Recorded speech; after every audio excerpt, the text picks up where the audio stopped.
Баршаңызға сәлем, сіздермен бірге керек кеңес арнасы. Бүгінгі тақырып есте сақтау қабілетін жақсартатын 11 әдіс. Бірінші, тәттіні азайтыңыз. Тәттіні шектен тыс тұтыну денсаулыққа зиян. Бұған қоса есте сақтау қабілетіне де тигізер зияны бар екені тағы белгілі. Зерттеу көрсеткендей, жүйесіз тамақтану бірінші кезекте есте сақтау қабілетін нашарлатып, мидың жұмысына, әсіресе есте сақтау бөлігінің қызметін баяулататыны анықталған. Екінші, рационыңызға балықтың майын қосыңыз.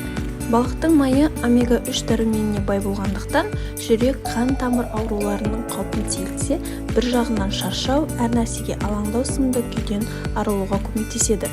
Балықтың майын тұтыну есте сақтау қабілетін жақсартады, әсіресе жасы келген адамдар үшін таптырмайтын ем.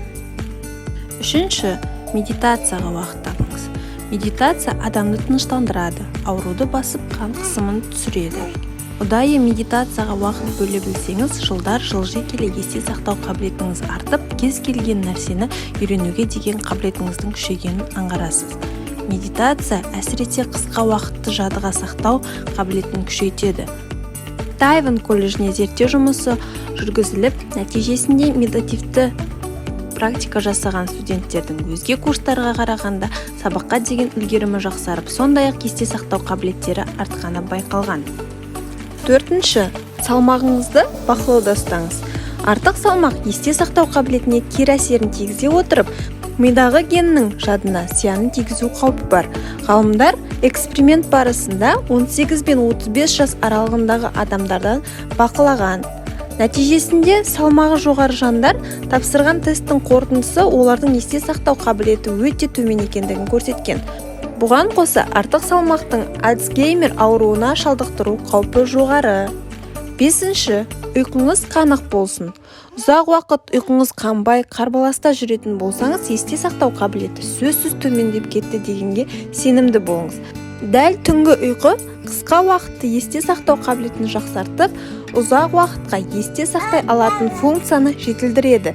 Зерттеушілер 40 балаға эксперимент жасап, ұйқының әсерін білуге тырысқан.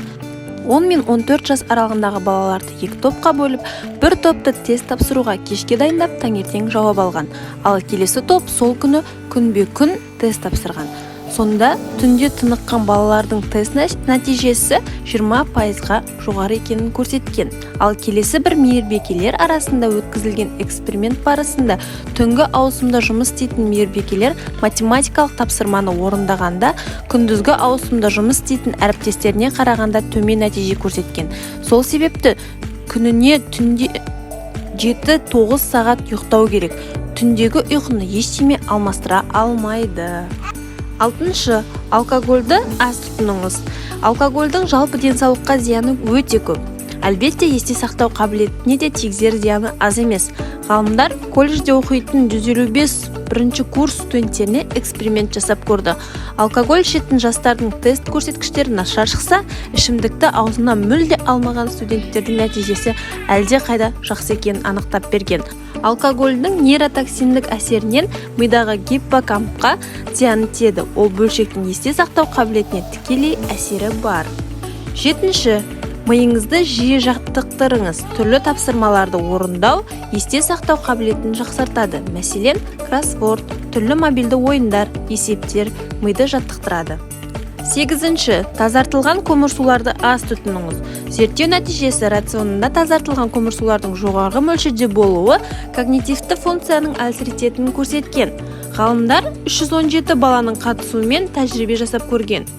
Күріш, лапша, фастфуд сынды өңделген көмірсулар тұтынған балалардың есте сақтау қабілеттері нашарлағанын аңғарса, керісінше таңғы асқа тәтті үлпек жеген ересектердің есте сақтау қабілеті одан да нашар екенін көрсеткен. Тоғызыншы, Д дәруменінің көлемін тексеріңіз. Егер ағзадағы Д дәрумені азайып кетсе, алдағы кезекте есте сақтау қабілетіне әсер етеді. Көп жағдайда Д дәруменінің жетіспеушілігі климаты суық елдерге тән. 10-шы, қабынуға қарсы тағамдар тұтыныңыз. Қабынуға қарсы тағамдар қатарына жеміс-жидек, көкөністер, шай жатады. Шай иммундық жүйені белсенді етеді. Кімде-кім көкөністер мен жеміс-жидектерді көп тұтынса, есте сақтау қабілеті арта түседі. 11-ші, шоколад жеңіз. Шоколадтың құрамында Флавоноид атты антиоксидант бар. Оның миға пайдасы өте зор. Флавоноидтың нейрондардың өсімін белсенді етіп, мидағы қан айналымын жақсартады. Шоколад тұтынғанда мүмкіндігінше құрамында 70% какао бар шоколад таңдаңыз. Достар, видео ұнаса арнаға тіркеліп, лайк басып, комментарий жазып, қоңыраушаны басуды ұмытпаңыздар. Сіздерге ұнады деген үміттемін. Келесі кездескенше сау болыңыздар.